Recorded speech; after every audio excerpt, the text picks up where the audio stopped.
Ta parole est une lampe à mes pieds, une lumière sur mon sentier. Psaume 119, verset 105. La méditation.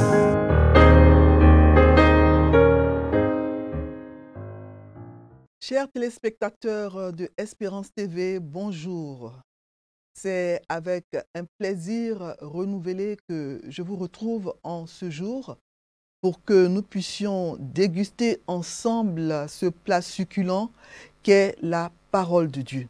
Alors, le texte que nous propose le lecteur de la Bible pour le samedi 1er juin est Lévitique 4, versets 1 à 21. Donc, le texte se trouve dans le livre de Lévitique, l'Ancien Testament, Lévitique chapitre 4, versets 1 à 21. Et nous allons prier avant de lire le texte. Nous prions.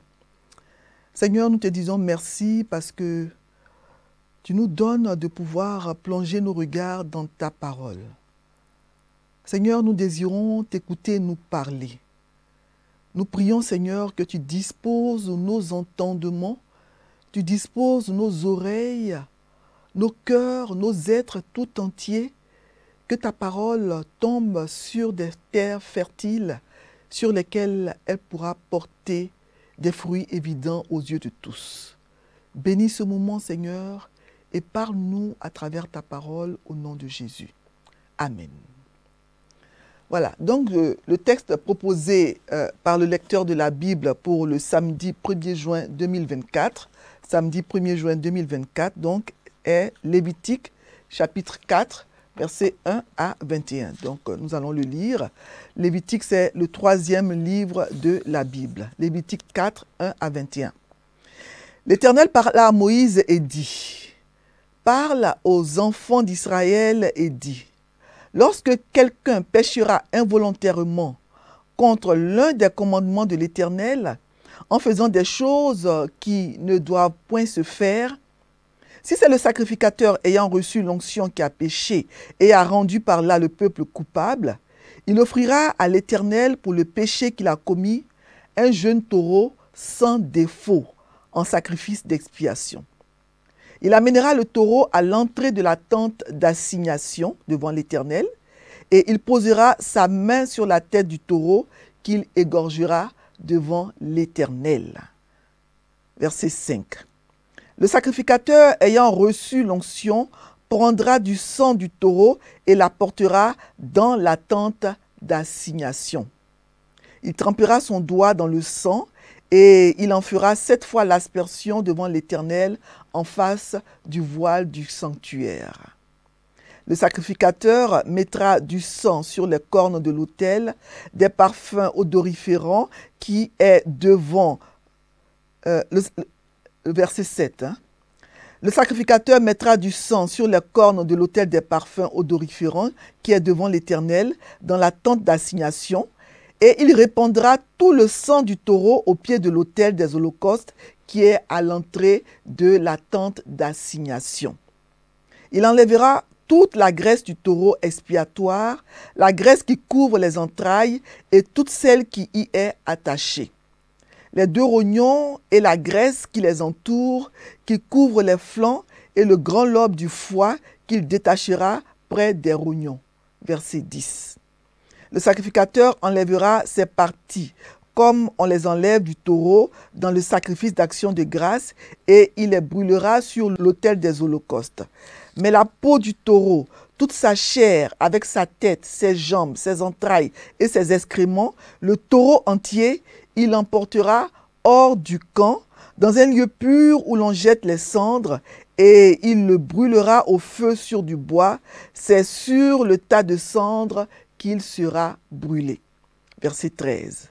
Si c'est toute l'assemblée d'Israël qui a péché involontairement et sans s'en apercevoir, en faisant contre l'un des commandements de l'Éternel des choses qui ne doivent point se faire et en se rendant ainsi coupable, et que le péché qu'on a commis vienne à être découvert, l'assemblée offrira un jeune taureau en sacrifice d'expiation et on l'amènera devant la tente d'assignation. Verset 15. Les anciens d'Israël poseront leurs mains sur la tête du taureau devant l'Éternel et on égorgera le taureau devant l'Éternel. Le sacrificateur ayant reçu l'onction apportera du sang du taureau dans la tente d'assignation. Il trempera son doigt dans le sang et il en fera 7 fois l'aspersion devant l'Éternel en face du voile. Verset 18. Il mettra du sang sur les cornes de l'autel qui est devant l'Éternel dans la tente d'assignation et il répandra tout le sang au pied de l'autel des holocaustes qui est à l'entrée de la tente d'assignation. Il enlèvera toute la graisse du taureau et il la brûlera sur l'autel. Il fera de ce taureau comme du taureau expiatoire, il fera de même. C'est ainsi que le sacrificateur fera pour l'expiation et il leur sera pardonné. Verset 21. Il emportera le taureau hors du camp et il le brûlera comme le premier taureau. C'est un sacrifice d'expiation pour l'assemblée. Parole du Seigneur. Amen. Lévitique chapitre 4, versets 1 à 21. Alors, ce chapitre 4 du livre de Lévitique concerne donc les consignes que Dieu a données à Moïse à propos des sacrifices qu'il doit faire, que le peuple doit faire pour les péchés commis involontairement. Lévitique chapitre 4, versets 1 à 2, dans ces 2 premiers versets, donc, nous avons donc l'introduction générale qui concerne une personne, n'importe laquelle, qui pêche involontairement. Le texte va ensuite parler des différentes catégories de personnes. Et les versets 3 à 12 décrivent ce que doit faire le sacrificateur. Si c'est le sacrificateur lui-même qui a commis un péché de façon involontaire. Parce que les sacrificateurs étaient des êtres humains. Ils étaient certes au service de Dieu, mais ils commettaient aussi des péchés. Et quand ils commettaient des péchés involontairement, ils devaient aussi offrir des sacrifices d'expiation. Alors, comment ça se passait? Donc, le sacrificateur qui avait péché involontairement, il amenait devant l'Éternel un taureau sans tache, un taureau sans défaut. Et ce taureau était en fait un substitut qui le représentait, lui le sacrificateur. Donc il amenait le taureau devant l'Éternel à l'entrée de la tente d'assignation, qui est appelée aussi la tente de la rencontre, qui était en fait le tabernacle, qui était le temple mobile avec lequel les enfants d'Israël se déplaçaient dans le désert. Donc le sacrificateur posait sa main sur la tête du taureau. Donc le fait de poser la main sur l'animal signifiait que les péchés de celui qui offrait le sacrifice étaient symboliquement transférés sur l'animal, illustrant ainsi que l'animal était son substitut. Et il l'égorgeait devant l'Éternel. Remarquons donc que l'offrant devait lui-même égorger l'animal. Cette obligation soulignait la gravité du péché, parce qu'il savait que c'était à cause de ces péchés que l'animal devait mourir. Donc le sacrificateur prenait ensuite du sang du taureau et il l'apportait dans la tente d'assignation, c'est-à-dire à l'intérieur. Donc c'est après avoir pris le sang de l'animal qui avait été égorgé que le sacrificateur pouvait entrer à l'intérieur de la tente d'assignation, à l'intérieur du tabernacle. Il trempait ensuite son doigt dans le sang et il en faisait 7 fois l'aspersion devant l'Éternel en face du voile du sanctuaire pour symboliser le fait que le péché devait être entièrement, parfaitement nettoyé. Le chiffre 7, c'est un chiffre symbolique. Et le sacrificateur, il mettait ensuite du sang sur les cornes de l'autel, des parfums odoriférants, qui est devant l'Éternel dans la tente d'assignation, et il répandait tout le sang du taureau au pied de l'autel des holocaustes qui est à l'entrée de la tente d'assignation ou tente de la rencontre ou le tabernacle. Alors, j'ouvre ici une parenthèse pour expliquer que le tabernacle, le temple mobile donc dans le désert, que les enfants d'Israël avaient dans le désert, donc le tabernacle, il comprenait 3 grandes parties. Il y avait le parvis, qui était la cour extérieure. Il y avait ensuite le lieu saint Et il y avait le lieu très saint. On peut lire tout ça dans le livre d'Exode, Exode chapitre 25 à 30. Donc, c'est dans le parvis extérieur qu'étaient égorgés les animaux à sacrifier. Le parvis ne comprenait que 2 meubles principaux. Donc, dans le parvis, il y avait l'autel des reins ou l'autel des sacrifices. Et il y avait aussi la cuve des reins. Et ces 2 meubles principaux avaient leurs ustensiles respectifs. Donc, le parvis, la cour extérieure, c'était la première partie du tabernacle. On devait donc passer par cette cour-là avant d'entrer, d'aller vers n'importe quelle autre partie du tabernacle. C'était un endroit où tout le monde pouvait entrer. Il y avait donc là des animaux pour les sacrifices, mais aussi la cuve des reins qui servait à la purification des mains des sacrificateurs avant d'accéder au lieu saint. Parce qu'on considérait les mains sales comme un péché. C'est la raison pour laquelle il fallait les laver, les rendre propres avant d'accéder à la présence de Dieu. Il y avait aussi dans le parvis l'autel des sacrifices ou autel des holocaustes où l'on pouvait offrir des offrandes pour les péchés. On se basait ainsi sur le fait que l'homme est pécheur, tout homme est pécheur et il ne peut pas entrer dans la présence de Dieu sans s'être purifié.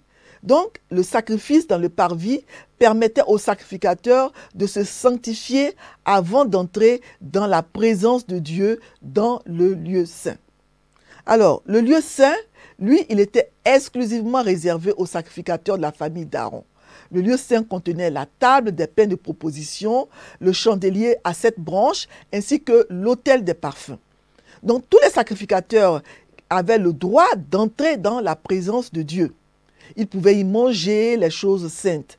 Mais cette partie n'était accessible qu'à ceux qui s'étaient purifiés à l'autel des holocaustes et à la cuve des reins dans le parvis extérieur. Et il y avait un voile entre le lieu saint et le lieu très saint. Seul le souverain sacrificateur pouvait entrer dans le lieu très saint, et cela 1 fois par an.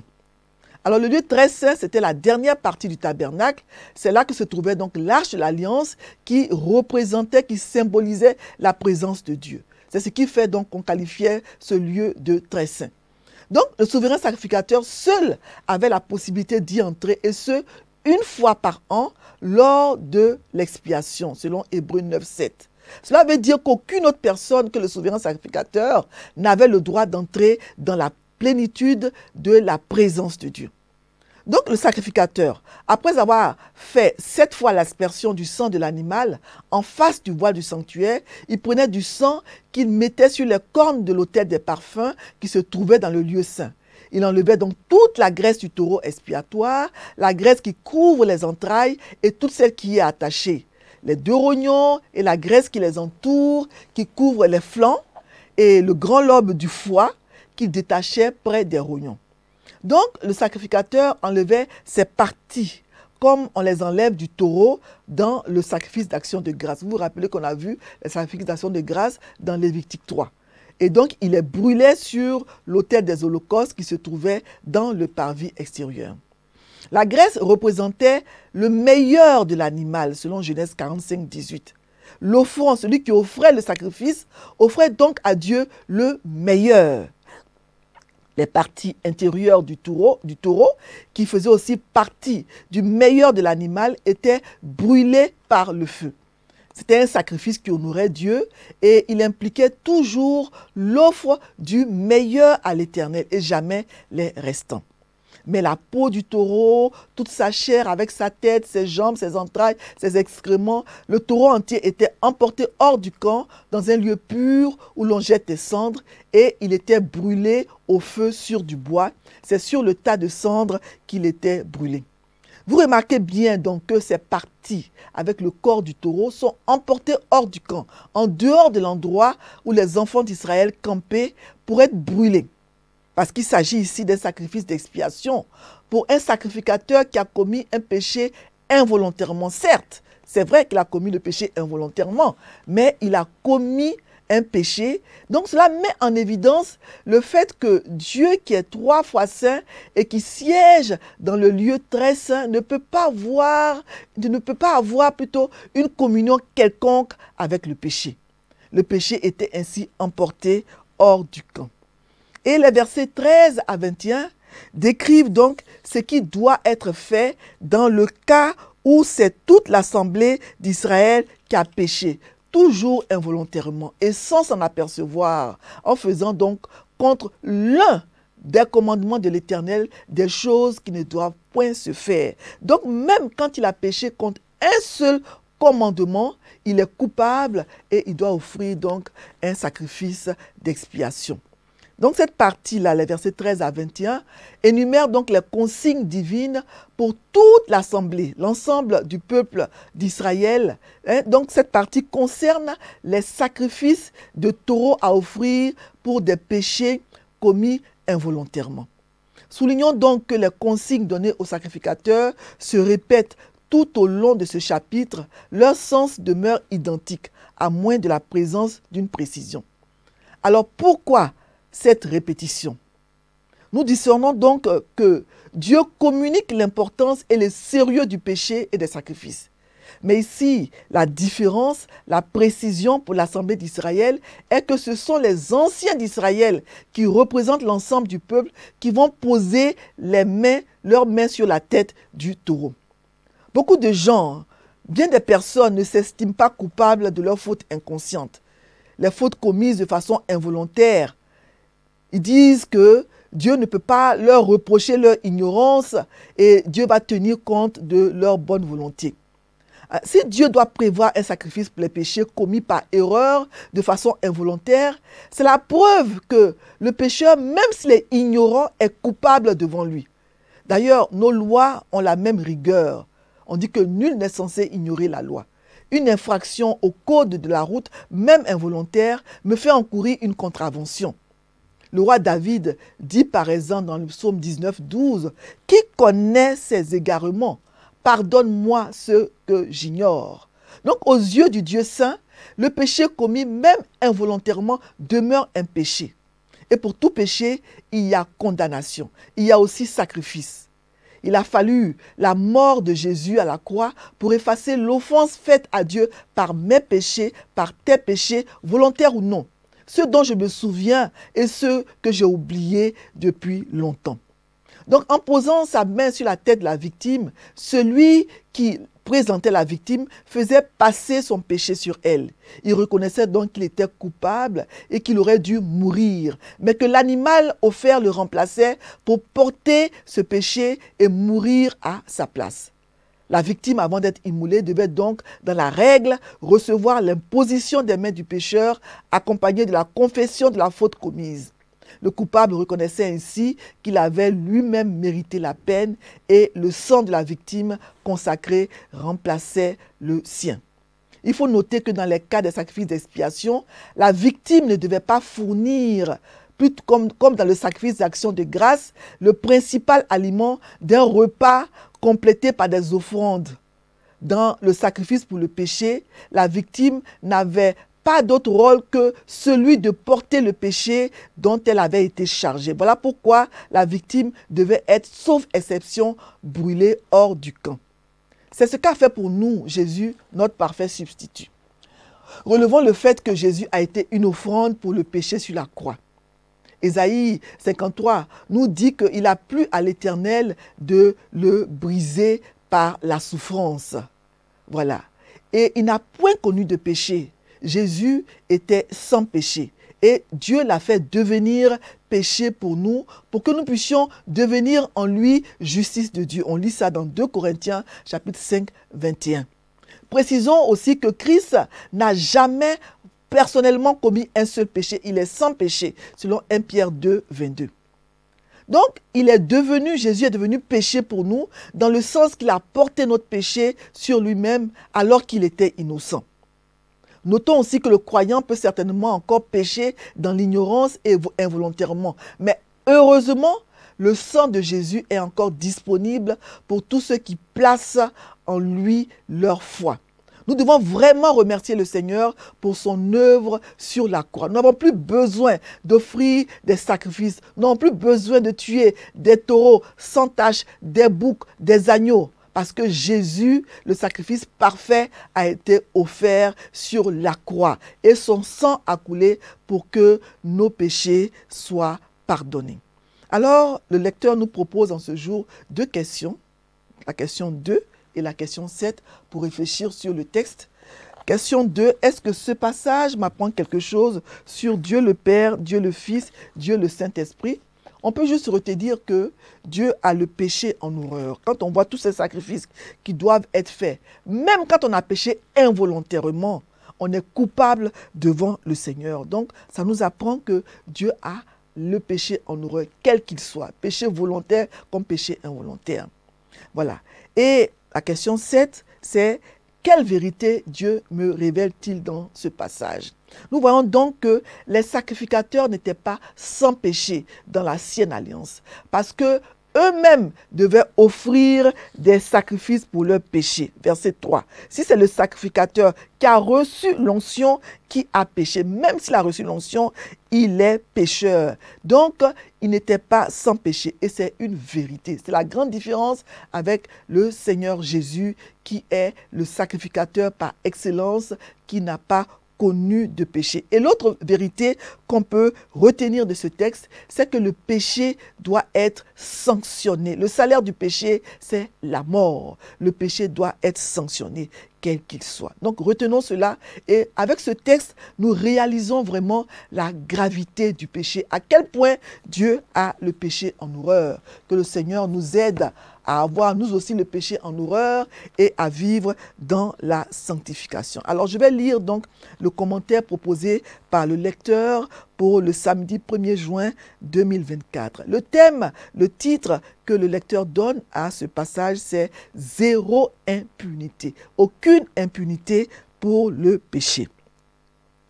Dieu a institué un certain ordre au sein de l'univers que sa main a créé, entre les choses visibles et invisibles, entre l'homme et le reste de la création. Pour régir cet ordre, il a établi des lois qu'il nous faut connaître. On peut lire ça dans le psaume 104, versets 19 à 24. La créature humaine pêche, se rend coupable lorsqu'elle les ignore, les foule aux pieds. Il y a péché quand l'homme, qu'il soit sacrificateur ou pas, se déroge au divin commandement et met en péril l'équilibre de la création. Si le sacrificateur a péché involontairement, versets 1 à 12, quelle est la procédure à suivre? Le souverain législateur a prévu que l'homme de Dieu peut défaillir, se rendre coupable des fautes qui demandent réparation. Nul n'est infaillible à l'abri du faux pas. L'erreur même est humaine. Croire le contraire est une absurdité, un manque de réalisme. Dirigeants et membres du peuple sont tous égaux devant la loi de Dieu et sa juste justice. Cela ne veut pas dire qu'il faut se laisser aller. Le serviteur responsable se gardera d'entraîner le reste de la communauté dans l'erreur. Sans user de dissimulation, il est de bonne loi que le dirigeant qui a péché involontairement répare avec discrétion le préjudice causé. La publicité sur les manquements du serviteur renverse la foi de quelques-uns. Ecclésiastique et laïque, notre responsabilité est engagée devant Dieu. Avant tout, il est par conséquent opportun d'en appeler à la responsabilité individuelle. Si c'est l'assemblée qui pêche, versets 13 à 21, la peine est la même que celle qu'encourt le prêtre. Les anciens représentent le peuple fautif, le sacrificateur préside le rituel, il faut qu'il y ait expiation. Vérité. Dieu aime la sanctification, tenons-nous loin du péché. Nous allons donc prier. Seigneur, merci parce que tu nous rappelles à travers ce texte lévitical à quel point tu as le péché en horreur. Seigneur, que cela puisse retentir en nous et que nous puissions fuir le péché, avoir en horreur le péché. Aide-nous. Merci pour le sacrifice accompli sur la croix, grâce auquel nous n'avons plus de sacrifice d'animaux à offrir.